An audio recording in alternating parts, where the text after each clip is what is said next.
გამარჯობა. მინდა გთხოვოთ, აჩვენოთ ეს ვიდეო თქვენ ოჯახის წევრებს, მშობლებსა და შვილებს. ჩვენ მართლმადიდებლური ქვეყანა ვართ, თუმცა სკოლებში არ ვსწავლობთ კაცობრიობის ისტორიის ყველაზე მნიშვნელოვან ნაწილს. ბიბლია არ არის მხოლოდ რელიგიური წიგნი, ის უდიდესი ისტორიული დოკუმენტია. მანში აღწერილი მოვლენები რეალური დროში, რეალურ ადგილებში და რეალური ადამიანების მონაწილეობით მოხდა. მიმაჩნია, რომ თითოეული ჩვენგანი ამ ისტორიას საფუძვლად უნდა იცნობდეს, რადგან ეს არის ჩვენი ფესვები და ჩვენი რწმენის საძირკველი. როდესაც ვიცით ფაქტები, ჩვენი რწმენა ხდება არა მხოლოდ ემოციური, არამედ გააზრებული და მტკიცე. ხალხის უმეტესობა აღდგომას მხოლოდ რელიგიურ მტკიცებულებად მიიჩნევს, მაგრამ რა იქნება თუ გეტყვით, რომ ეს ანტიკური სამყაროს ერთ-ერთი ყველაზე კარგად დადასტურებული მოვლენაა? დღეს ჩვენ არ განვიხილავთ მხოლოდ ბიბლიას, ჩვენ ვისაუბრებთ რომაელ მმართველებზე, ებრაელ ისტორიკოსებზე, ბერძენ სატირიკოსებზე და პირველი საუკუნის სასტიკ რეალობაზე. ეს არის ისტორია, რომელმაც შეცვალა სამყარო. დასასრულის გასაგებად დასაწყისს უნდა შევხედოთ. ისტორიული ჩანაწერებისა და მათი სადლოკაშ სახარებების მიხედვით, იესო ქრისტე დაიბადა ბეთლემში, როდესაც მეფე ჰეროდე დიდი ჯერ კიდევ ცოცხალი იყო. ეს იესო ქრისტეს დაბადება ჩვენი ქრონოლოგიის ძველი წელთაღრიცხვის ბოლო წლებში ათავსებს. გადავინაცვლოთ ახალი წელთაღრიცხვის 30-33 წლებში. ეს კაცობრიობის ისტორიის ღერძია. იესო ქრისტე ჯვარს აცვეს იერუსალიმში. ჩვენ ვიცით, რომ ეს მოხდა პონტიუს პილატეს დროს, მაგრამ ამას მხოლოდ ბიბლია არ ამბობს. ეს არის ყველაზე სოლიდური და მნიშვნელოვანი არაბიბლიური მოწმობა. გაიცანით, კორნელიუს ტაციტუსი. ტაციტუსი არ იყო უბრალო მწერალი, ის გახდა რომის სენატორი, კონსული და ანტიკური სამყაროს ერთ-ერთი ყველაზე სანდო და მკაცრი ისტორიკოსი. თავის ნაშრომში სახელად ანალები, აქ ის აღწერს რომის დიდ ხანძარს, იმპერატორ ნერონის დროს, ის პირდაპირ ახსენებს ქრისტიანებს, დაირას წერს ის. მათი სახელის სათავეა ქრისტე, რომელიც ტიბერიუსის მმართველობისას სიკვდილით დასაჯა პროკურატორმა პონტიუს პილატემ. ტაციტუსი, რომელიც ზედმიწევნით ამოწმებდა სახელმწიფო არქივებს, ადასტურებს უნიშნულოვანეს ფაქტს, ქრისტეს ჯვარცმას. ტაციტუსს სძულდა ქრისტიანობა, ის მათზე ზიზღით საუბრობდა. სწორედ ეს ხდის მის მოწმობას ფასდაუდებელს. მტრის დადასტურება ერთ-ერთი ყველაზე მნიშვნელოვანია ისტორიკოსებისთვის. ის გვეუბნება, რომ მიუხედავად ქრისტეს სიკვდილით დასჯისა, ეს მოძრაობა ვერ შეაჩერეს. მან იფეთქა იუდეაში და სულ რამდენიმე წელიწადში რომის შუაგულს მიაღწია. რომის იმპერატორის უდიდესი ისტორიკოსი აღწერდა ისტორიულ რეალობას, რომელიც თავად რომმა დააფიქსირა. ახლა კი გადავიდეთ ადამიანზე, რომელსაც პირველი საუკუნის ისტორიაში დიდი როლი ჰქონდა, იოსებ ფლავიუსი. იოსები არ იყო ქრისტიანი. პირიქით, ის იყო ებრაელი დიდგვაროვანი, სამხედრო სარდალი და მოგვიანებით რომის იმპერატორის მეგობარი.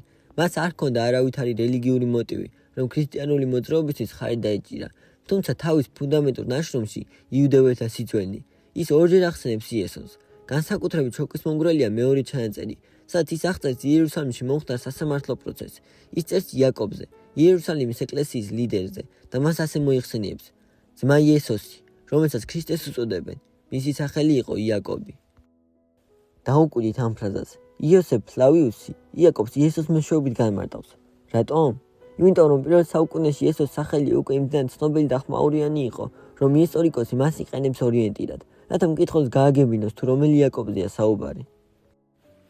იოსებ ფლავიუსი ადასტურებს, რომ იესო იყო ნამდვილი პიროვნება, ყავდა მიმდევრები, რომლებმაც მას ქრისტე, იგივე მესია უწოდეს და მისი ჯვარცმის შემდეგ მოძრაობა არათუ გაქრა, არამედ გავლენიან ძალად იქცა.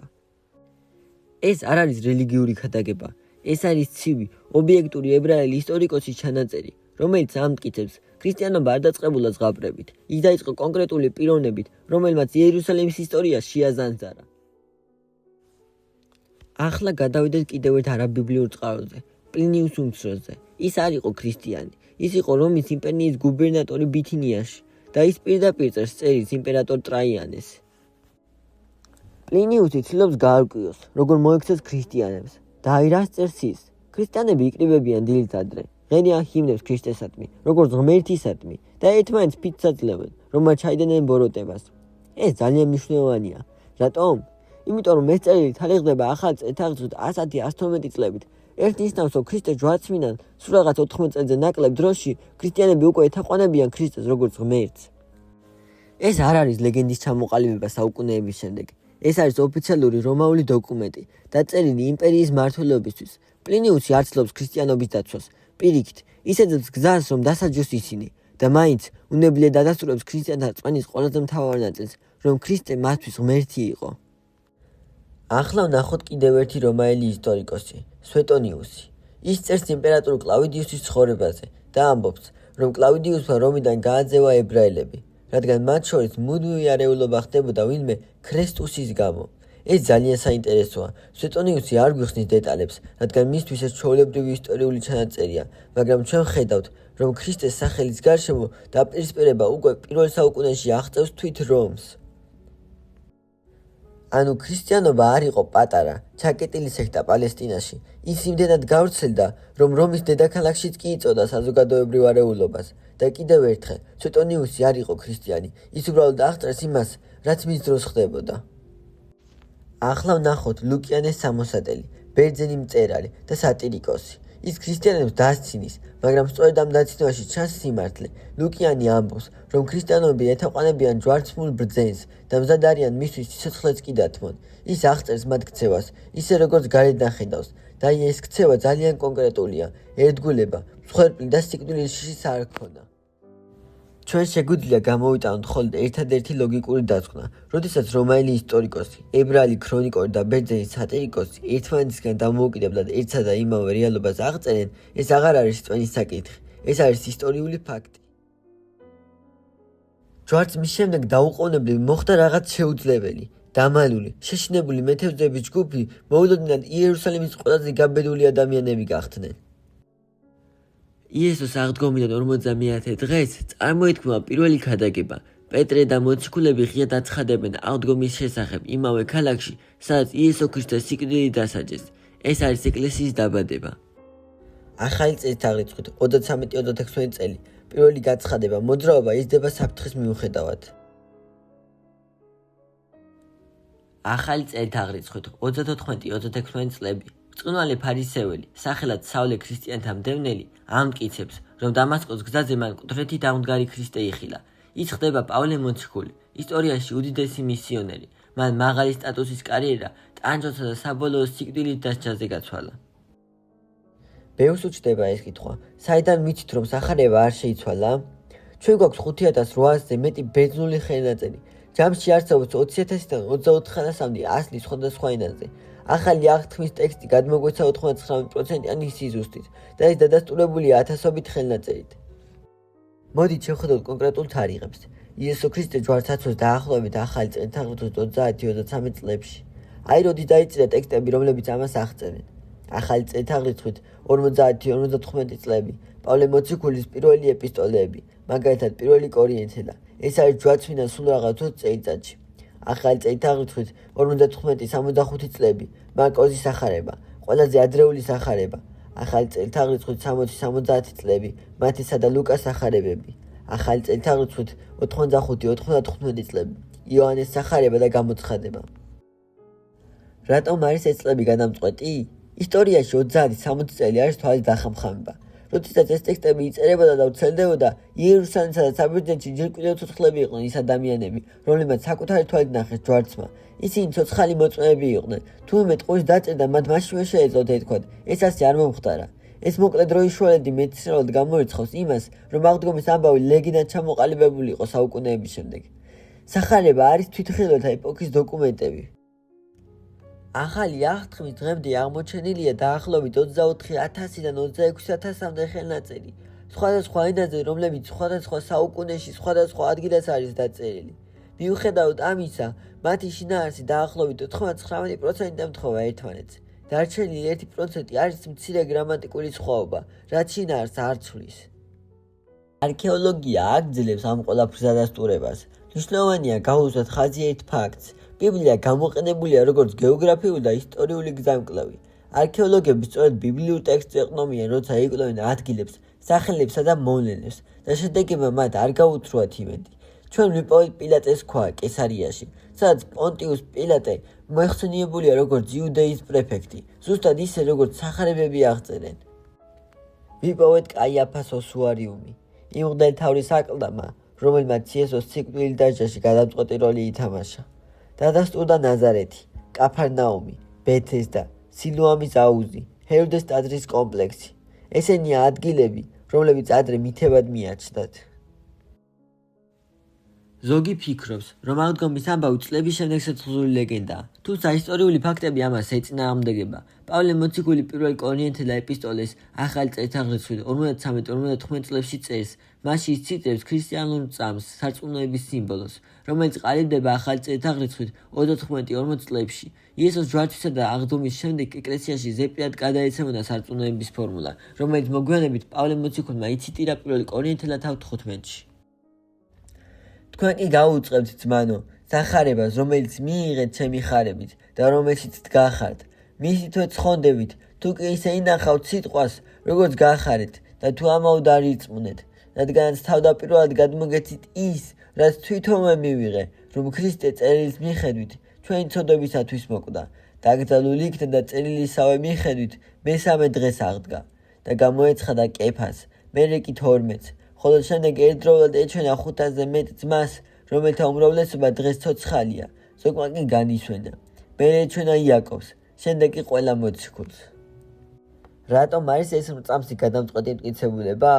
პავლე აქ იყენებს ტერმინებს მივიღე და გადაგეცით, რაც იმ დროისთვის რაბინულ ენაზე ნიშნავდა ზეპირის მიტყველი ტრადიციის უცვლელად გადაცემას. ტექსტში ჩამოთვლილია კონკრეტული ადამიანები, ვინც აღდგომილი ქრისტე იხილა: პეტრე, იაკობი, 12 მოციქული და 500-ზე მეტი ძმა ერთდროულად. როდესაც პავლე ამას წერდა, ამ 500 ადამიანიდან უმრავლესობა ჯერ კიდევ ცოცხალი იყო. ის ფაქტობრივად ეუბნება თავის მკითხველებს, თუ არ გჯერათ, წადით და ჰკითხეთ მათ, ისინი ჯერ კიდევ ცოცხლები არიან. მეცნიერთა უმრავლესობა, მათ შორის სკეპტიკოსებიც, მაგალითად გერდ ლუდემანი, თანხმდება, რომ პავლემ ეს მრწამსი მიიღო იერუსალიმში მოციქულებისგან ჯვარცმიდან სულ რაღაც 2-დან 5 წელიწადში. ლეგენდის ჩამოსაყალიბებლად საჭიროა მინიმუმ 2 თაობა, რათა თვითმხილველები აღარ იყვნენ ცოცხლები და ვერავინ შეძლოს ტყუილის მხილება. აკი ჩვენ გვაქვს დოკუმენტები, რომლებიც მოვლენიდან სულ რაღაც რამდენიმე წელიწადშია ჩამოყალიბებული. ეს არ არის ლეგენდა, ეს არის ცხელი მტკიცებულება. პავლე იყო ფარისეველი, განათლებული იუდეველი და ქრისტიანთა დევნის ერთ-ერთი მთავარი ორგანიზატორი, რომელსაც ჰქონდა რელიგიური ავტორიტეტი და სოციალური სტატუსი. მოქცევით მან დაკარგა სტატუსი და სიცოცხლე საფრთხეში ჩაიგდო. მან დათმო ყველაფერი, რადგან დამასკოს გზაზე აღდგომილი ქრისტე იხილა. იაკობი, იესოს ძმა, აღდგომამდე მას არ სწამდა იესოსი. რატომ? დაფიქრდით ამაზე ადამიანური კუთხით. იაკობი იესოსთან ერთად გაიზარდა. ის ყოველდღე ხედავდა, როგორ ჭამდა იესო, როგორ ეძინა, როგორ იღლებოდა მუშაობისგან. წარმოედგინეთ საკუთარი თავი მის ადგილას და იჯერებდით, რომ თქვენი ღვიძლი ძმა, რომელთან ერთადაც ბავშვობაში ერთ სუფრასთან ერთად იზრდებოდით, სამყაროს შემოქმედი ღმერთია? მაშინაც კი თუ ის ასწავლებს ახდენდა, იაკობისთვის ის მაინც რჩებოდა უფროს ძმად. არც ღვთისმსახურებას არ სწამდათ იესოსი, ისინი მასზე ამბობდნენ, შეიშალაო. მათთვის იესოს მესიაობა ყოველგვარ ლოგიკას სცილდებოდა. იესო არასდროს აიძულებდა ვინმეს ერწყუნა მისი, არც საკუთარ ძმას და არც ოჯახს. წმენა მისთვის ყოველთვის თავისუფალი არჩევანი იყო. მაშინ რა მოხდა ჯვარცმის შემდეგ? რაძალამ აიძულა იაკობი შეეცვალა აზრი და ეღიარებინა, რომ მისი ძმა მართლაც უფალი იყო? მას არ უწამიეს სხვის წინააღმობით. პავლე მოციქული პირდაპირ ამბობს, შემდეგ გამოეცხადა იაკობს. იაკობმა ნახა თავისი ძმა ცოცხალი, მას შემდეგ რაც ის საჯარო დაწამეს და მოკლეს. სწორედ ამ პირდაპირმა შეხვედრამ დაანგრია 30 წლიანი სკეპტიციზმი. ამ ფაქტის გამო მან მოგვიანებით სიცოცხლეც დათმო. ის სიკვდილს შეხვდა არა ლეგენდის, არამედ იმ რეალობის გამო, რომელიც საკუთარი თვალით იხილა. საფლავი ცარიელი იყო. წინააღმდეგ შემთხვევაში მოძრაობა რამდენიმე დღეს ჩაიხშობოდა. შეუძლებელია აღდგომის ქადაგება იმავე ქალაქში, სადაც გვამიასვენია. რომაელებს ან ებრაელებს შეეძლოთ უბრალოდ გამოეტანათ ცხედარი და წერტილი დაესვათ ქრისტიანობისთვის. შეიძლება ვინმეს გააფიქრდეს, რომ საფლავი გაძარცვესო, მაგრამ საფლავს იცავდა რომაელი გუშაგების რაზმი, სახელად კუსტოდია. ესენი იყვნენ ელიტური ჯარისკაცები, რომლებსაც პოსტზე დაძინებისთვის ან დავალების ჩაგდებისთვის სიკვდილით დასჯაელოდათ. შეშინებული და უიარაღო მეთევზეები მათ წინააღმდეგ ვერაფერს გახდებოდნენ. ასევე ჩვენ ოთხივეს ახალება გვეუბნება, რომ საფლავი ქალებმა აღმოაჩინეს. პირველ საუკუნეში ქალის მოწმობა სასამართლოში იურიდიულად ნულის ტოლი იყო. თუ ამბავს იგონებ, პირველ მოწმეებად ქალებს არ დაასახელებ. მათ მხოლოდ მაშინ ახსენებ, თუ ეს სიმართლეა. და ვთქვათ, რომ სხეული მოიპარეს მოწაფეებმა. ისინი არ მოკვდებოდნენ იმისთვის, რაც იცოდნენ, რომ მოიპარეს. პეტრე მოციქული, რომის ტრადიცია და ადრეული ეკლესიების მამები კლემენტ რომელი და ორიგინე გვამცნობენ, რომ პეტრე რომში სიკვდილით დასაჯეს. მან ითხოვა ჯვარზე თავდაყირა გაეკრათ, რადგან თავს უღირსად თვლიდა, იგივე სიკვდილით მომკვდარიყო, როგორც მისი უფალი მოკვდა. პეტრე, ადამიანი, რომელმაც ერთხელ შიშის გამო ქრისტე მამლის ყივილამდე სამჯერ უარყო, ახლა სიკვდილს უშიშრად ხვდება და ჯვარზე გაკრული ქადაგებს. პავლე მოციქული, რომაელი წყაროებისა და ეკლესიის ტრადიციების მიხედვით, პავლე რომში სიკვდილით დასაჯეს, ნერონის დევნის დროს. თავიდან ეს ადამიანი იყო გავლენიანი, კარიერითა და სტატუსით უზრუნველყოფილი ფარისეველი, ქრისტიანელთა მდევნელი. შემდეგ ქრისტესთვის მან ყველაფერი დათმო, სტატუსი, კარიერა და უსაფრთხოება და ბოლოს ის წერდა, ვიცი ვის ვერ წმუნეო. იაკობი, ზებედეს ძე, ბიბლიური ტექსტი და საქმეები მოციქულთა წიგნი პირდაპირ ამბობს, ჰეროდემ იაკობი მახვირით მოკლა. ეს არის ახალი აღთქმის შიგნით დაფიქსირებული წამება, არა ლეგენდა, არა მოგვიანო გადმოცემა, არამედ წერილობითი ადრეული ისტორიული წყარო. თომა მოციქული, ძველი ეკლესიური ტრადიცია და აღმოსავლური წყაროები გვამცნობენ, რომ თომა ქადაგებდა შორეულ მიწებზე, მათ შორის ინდოეთში, სადაც საბოლოოდ სიცოცხლე დათმო ქადაგებისთვის. ეს არის იგივე თომა, რომელმაც თქვა, თუ არ ვიხილავ, არ ვირწმუნებო, მაგრამ როცა იხილა აღმდგარი ქრისტე, ის აღარ გაჩერდა. ის ეჭვიდან სიცოცხლის დათმობამდე მივიდა. სხვა მოციქულების გარდაცვალების დეტალებზე არ გვაქვს 100%-იანი დოკუმენტირებული მტკიცებულება, მაგრამ რაც გვაქვს არის ადრეული ეკლესიის თანმიმდევრული გადმოცემა და რაც მთავარია, ერთი და იგივე სურათი. ანდრია მოციქული, პეტრეს ძმა, ეკლესიური ტრადიციის მიხედვით ქადაგებდა საბერძნეთსა და შავი ზღვის რეგიონში, იგი ჯვარს გააკრეს. ფილიპე მოციქული, ქადაგებდა მცირე აზიაში, ძველი წყაროების მიხედვით იგი სასტიკად აწამეს და სიცოცხლე ქრისტეს სახელისთვის დათმო. მათე მოციქული, ყოფილი მეზვერე, რომელმაც ყველაფერი დატოვა და ქრისტეს გაყვა, ის ქადაგების გამო ეთიოპიაში მოკვდა წამებით. ბართლომე, ეკლესიური გადმოცემების თანახმად ქადაგებდა სომხეთსა და სპარსეთში, ტრადიციები ამბობს, რომ იგი სასტიკად მოკლეს ქრისტეს გამო. თადეოსი, იგივე იუდა იაკობის ძე, არა იუდა ისკარიოტელი, ქადაგებდა მესოპოტამიასა და სირიაში, ტრადიციები მასაც მოწამეობრივად მოიხსენიებს. სიმონ კანანელი, ქადაგებდა შორეულ რეგიონებში, სპარსეთში და სირიაში. მის სიკვდილზეც ერთხმად საუბრობენ ადრეული ეკლესიური წყაროები, როგორც მოწამეობრივზე. მე არ ავხსენე მოციქულების სიკვდილი დეტალურად, რადგან ეს ძალიან რთული მოსასმენი იქნებოდა ბავშვებისთვის და ახალგაზრდებისთვის. ადამიანმა შეიძლება იტანჯოს იმისთვის, რაც გონია რომ სიმართლეა, მაგრამ არ არსებობს ისტორიული მაგალითი, სადაც მრავალი ადამიანი სხვადასხვა ადგილ და სხვადასხვა დროს ერთსა და იმავე ტყუილს იცავდეს ტანჯვისა და სიკვდილის ფასად. პლინიუს უმცროსი წერს იმპერატორ ტრაიანეს, რომ ქრისტიანები ქრისტეს თაყვანს სცემენ როგორც ღმერთს და მზად არიან მისთვის მოკვდნენ. აღდგომა არ არის მხოლოდ რწმენა, ეს არის ერთადერთი ლოგიკური ახსნა იმისა, თუ რატომ შეცვალა სამყარომ შიშრების ჯგუფმა, რატომ გახდა მდევნელი მოციქული და რატომ იყო სამარხი ცარიელი. გაუზიარეთ ეს ცოდნა სხვებსაც. დიდი მადლობა და შეხვედრამდე.